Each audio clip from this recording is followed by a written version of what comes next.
Bloc diagramme, c'est en 3 dimensions. Regardez ici, c'est en 3 dimensions. 3 dimensions, on peut voir du haut, on peut voir du côté. Ici, vous avez le haut, ici, vous avez le côté. Ici, le côté, c'est-à-dire ici, plan vertical, ici, plan horizontal. Si c'est comme la carte, ici, c'est comme la coupe géologique, ici. Alors, les titres des figures, c'est simple. Regardez ici, vous avez un chevauchement ou bien une nappe de charriage. Donc, le titre ici, c'est chevauchement ou bien nappe de charriage avant érosion. Regardez, il n'y a pas d'érosion ici, regardez. Il est intact, le haut, le sommet, le plan, intact. Il n'y avait pas d'érosion. Je regarde le deuxième bloc diagramme. Ici, je vois des reliefs à la surface ici. C'est-à-dire, il a été érodé. C'est-à-dire, cette surface-là, il a été érodé. Donc, le titre, c'est facile. Chevauchement, nappe de charriage après érosion. C'est simple. Et tout ça, on l'a vu dans le cours. Hein. Alors, la légende maintenant, c'est facile. Il suffit de regarder le cours. Vous avez la même légende. Vous avez ici unité alloctone chevauchante, unité autochtone chevauchée. Vous avez fenêtre. Vous avez clip. Ici, clip avec S. J'ai écrit clip avec S parce que vous avez deux. Vous avez une ici et une ici. Et vous avez en trois le front du chevauchement ou bien le front du charriage. Front de chevauchement ou bien du charriage. C'est la même chose. Et voilà donc, vous aurez vos noms. Pardon. La troisième question, ici, il faut fournir un peu d'effort. Mais il n'y a rien, c'est-à-dire, vous n'avez rien je ne sais pas, à avancer, si vous voulez, de vos. Hein? Tout, vous avez la réponse devant vous ici. La réponse, elle est là. La cartographie, regardez. Dessinez l'allure cartographique des structures que montre la figure B. L'allure cartographique, je vais dessiner sur le plan. Donc, je vais dessiner ça, cette partie-là, cette surface-là. Alors, qu'est-ce que j'ai? Je vais dessiner les choses les plus importantes. Je ne vais pas faire un dessin. C'est comme une cartographie. Je vais faire une cartographie sur ce plan-là, de cette zone-là, de cette partie-là. Alors, la première chose à faire, je ne sais pas, est-ce que je peux la faire ou non?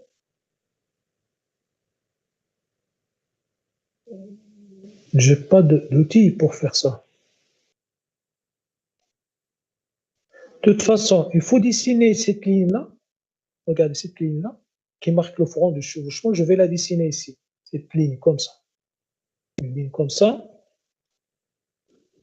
Alors, pour dessiner un chevauchement sur un plan, donc une ligne noire, mais avec des triangles, des petits triangles. Là, c'est là où il y a le problème. Il faut connaître la pointe du triangle où il faut la mettre, c'est-à-dire le sens, où il faut mettre le sens de la pointe du triangle.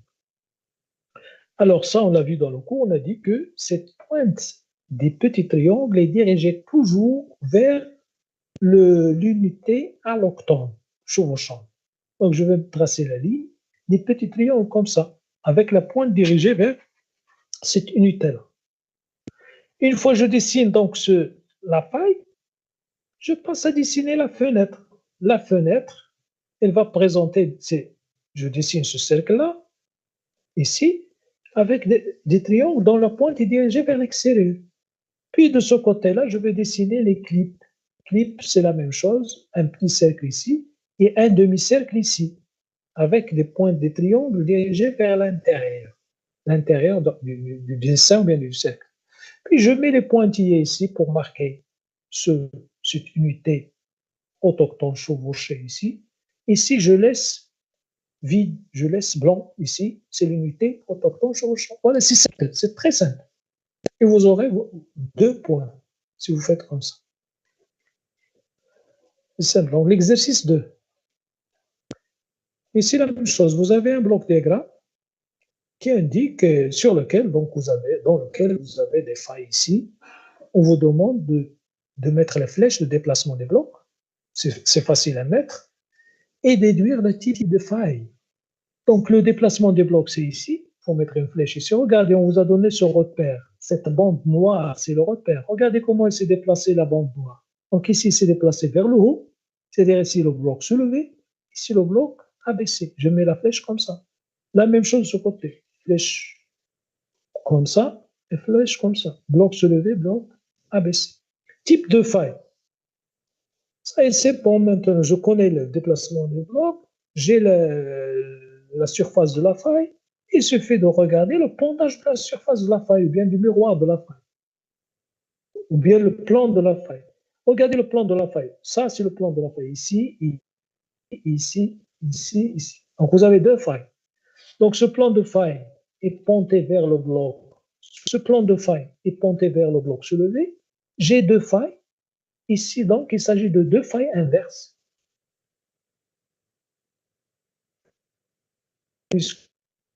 Le, mais ça ne suffit pas. Ce n'est pas suffisant de dire faille inverse et vous arrêtez. Ici, vous avez deux failles. Regardez, deux failles dont les plans, si vous voulez, sont opposés et peuvent être joints à n'importe quel point. Alors là, il s'agit de failles inverses conjuguées. Il faut mettre faille inverse conjuguée. La bonne réponse. Pour compléter avec des stylolites et des formes de tension, c'est facile à compléter. Il suffit de regarder. Ici, il s'agit de faille inverse conjuguée. Donc, la contrainte maximale, sigma 1, elle est horizontale. Donc, il va créer des fonds de tension qui sont comme ça, c'est-à-dire allongés horizontalement ici, ici, ici, ici, n'importe où, il faut mettre des fonds de tension allongés horizontalement et non pas verticalement. Les stylolites, la même chose. Il faut dessiner les stylolites comme ça, parce que les stylolites en général présentent des pics parallèles au raccourcissement, l'axe de raccourcissement. Parce qu'ici, le raccourcissement, il est horizontal, l'allongement, ou bien l'étirement, il est vertical. C'est le complet ici, la même chose ici, la même chose ici. La seule face où vous allez dessiner uniquement les pics, c'est ici. C'est la seule face où il faut dessiner les pics des seuils, ici. C'est tout. Là aussi, c'est facile. Vous aurez votre point, un point. Orientation des contraintes maximales, minimales, c'est facile. Sigma 1 horizontal, sigma 3 vertical. Mécanisme de déformation, c'est encore très facile. C'est la compression. Mécanisme, il s'agit d'un mécanisme compressif. L'allure, ou bien la structure qu'on obtient si on fait tourner le bloc diagramme de 90 degrés autour de sigma 1, là aussi c'est très facile. Et vous avez 1,5 points. Et ce sont très rares les étudiants qui ont répondu correctement à cette question. Alors, quand on fait tourner de 90 degrés autour de sigma 1, on va obtenir deux décrochements conjugués, un dextre et l'autre sinistre. C'est facile. Les stries, plongement et pitch du strie aussi, là également, c'est très facile, mais malheureusement, rares ceux qui ont répondu correctement. Vous avez un miroir de faille avec des stries, un miroir de faille pointé 45 degrés et porte des stries parallèles à la ligne de plus grande pente. Alors, le plongement des stries ici, c'est le pondage. Le pondage de la strie, c'est le pondage du plan de faille. C'est 45 degrés. Mais le pitch ici va être différent. Le pitch, c'est l'angle que fait la ligne de plus grande pente avec l'intersection du plan horizontal. Le pitch ici égale à 90 degrés. Donc la réponse correcte, plongement 45 degrés, pitch 90 degrés.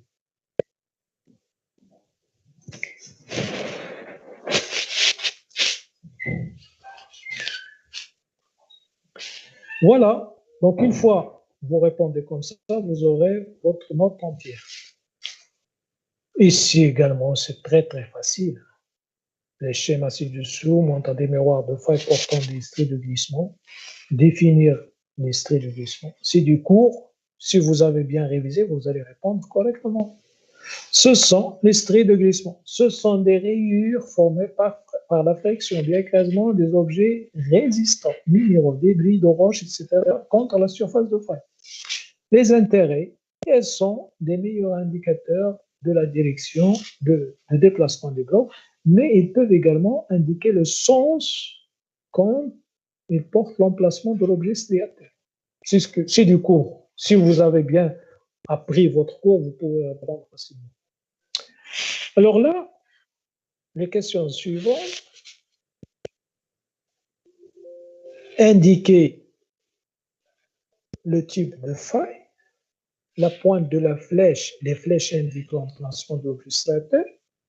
Je viens ici, l'objet striateur, regardez, il est là. Donc ici, vous avez le miroir de la faille, le bloc restant, mais il y a un bloc manquant. C'est ce que j'ai dessiné ici en bleu. Alors toujours, la pointe du stri, ou bien l'objet striateur, indique, si vous voulez, le déplacement du bloc manquant. Ici, par exemple, regardez la flèche ici, vers le haut, cela veut dire que le bloc manquant s'est déplacé vers le haut, comme ça.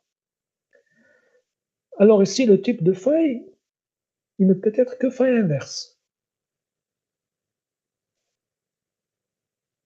Dessiner le bloc manquant et les flèches, bien sûr, indiquant le sens de déplacement, c'est ce que j'ai fait ici. Donc, je vais dessiner un bloc manquant comme ça et je mets les flèches de déplacement. Certains de vous dessinent le bloc sans mettre des flèches, alors que c'est bien marqué au niveau de la question. Dessiner le bloc manquant et indiquer par des flèches le sens du déplacement. Le rejet, définir le rejet réel. RR. Pour chaque faille, définir, il faut le définir. On ne vous demande pas de donner la valeur, parce qu'il n'y a pas de valeur. On ne peut pas donner la valeur, mais il faut le définir. Quand on a parlé de rejet réel dans le cours, on a dit que le rejet réel peut être décomposé en rejet vertical, en rejet horizontal transversal, ou en rejet horizontal latéral. Donc, il faut le définir ici, tout simplement. Parce que, par exemple, pour le 1, le rejet réel, c'est le rejet vertical plus le rejet horizontal transversal. Rejet vertical et rejet horizontal transversal. Comme ça. Même chose ici. Regardez, le bloc manquant, donc il est déplacé comme ça. Je mets les flèches. Je dessine, je donne le nom de faille, c'est une faille normale. Le rejet, c'est la même chose. Rejet horizontal, rejet plus rejet vertical. Rejet vertical plus rejet horizontal transversal. Le rejet vertical, regardez, si je prends ce point-là, regardez, je le trouve ici. Donc, il s'est déplacé verticalement comme ça, son rejet vertical. Mais également, il était là, il est déplacé comme ça, horizontal transversal. C'est-à-dire, le rejet horizontal transversal, je le trouvais ici. C'est déplacé de ce niveau-là pour arriver à ce niveau-là. Donc, il s'agit d'un rejet horizontal transversal. Pour les autres, il y en a ceux qui sont un peu compliqués, mais on peut répondre facilement. Regardez ici, les flèches, la même chose. Donc, le même bloc diagramme, le même bloc, je vais le dessiner comme ça. Je vais le déplacer comme ça, dans le sens des flèches. Alors, qu'est-ce que ça veut dire ça? Ça veut dire que ce bloc-là, il est monté et déplacé latéralement. Voilà, j'ai mis cette flèche-là pour indiquer le déplacement latéral. Mais il est monté comme ça. Celui-là, il est affaissé et déplacé comme ça. Donc ici, vous avez une faille à jeu composé, c'est-à-dire il s'agit là d'une faille inverse sénestre, qui présente un jeu décrochant. C'est une faille inverse à jeu décrochant sénestre, tout simplement, sénestre. Le rejet réel ici est égal à rejet vertical, rejet horizontal transversal, rejet horizontal latéral. Les trois composantes du rejet. Pour 4, ici, regardez, vous avez un déplacement latéral ici, donc il s'agit d'un décrochement d'X. le crochement dextre, le rejet réel ici est égal au rejet horizontal latéral, tout simplement.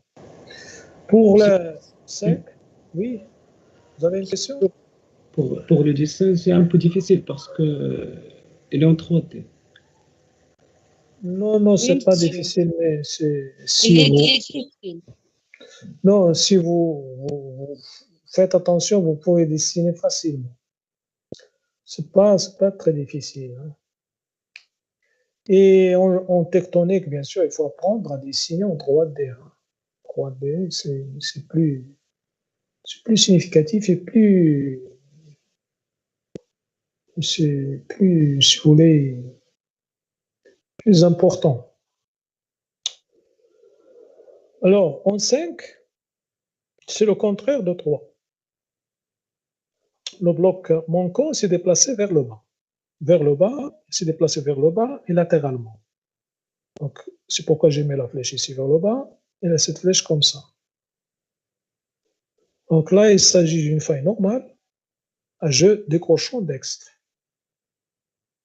Décrochement dextre. Le rejet, c'est la même chose. Rejet réel est égal à rejet vertical plus rejet horizontal transversal plus rejet horizontal latéral. Ici, c'est un peu compliqué, mais on a vu également ce cas-là. Je vous ai parlé de ce cas dans le cours. Regardez les stries, ils sont un peu arqués. Ils sont arqués ici sur le miroir de faille, ce qui montre que vous avez une rotation. C'est-à-dire le bloc manquant a subi une rotation, qu'il s'agit d'une faille rotationnelle. Et le rejet réel en général, c'est le rejet vertical plus le rejet horizontal transversal. On peut avoir des cas où on peut avoir également le rejet horizontal latéral. Mais ici, dans ce cas-là, on n'a que le rejet vertical et le rejet horizontal transversal. Et donc, si vous faites comme ça, vous aurez donc votre note entière. Comme vous voyez ici, c'est très facile, hein.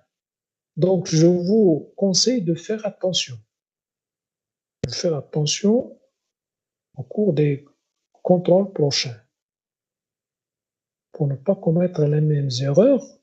Et il y a une chose très importante, c'est qu'il faut